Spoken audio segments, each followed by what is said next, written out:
سلام البنات. اليوم غنوجد معكم واحد الحرشه رائعه جدا زوينه بزاف. تبعوا معايا في الاناء. كندير 2 كيسان بقياس كاس العلمه ديال السميده رقيقه.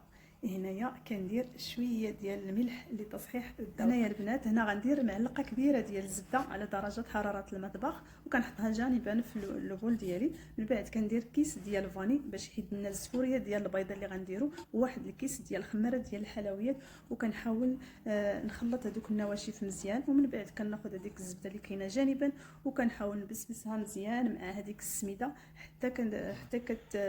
حتى كتشربها ليا مزيان بحال هكا اللي كتشوفوا.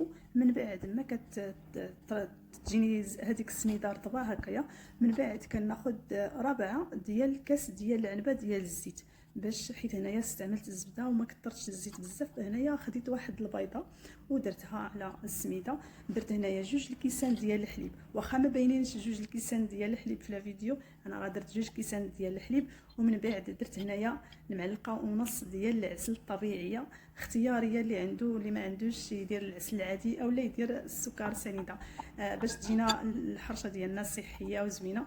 انا كنفضل العسل الطبيعي. من بعد كنحرك الخليط ديالي بالخلاط اليدوي.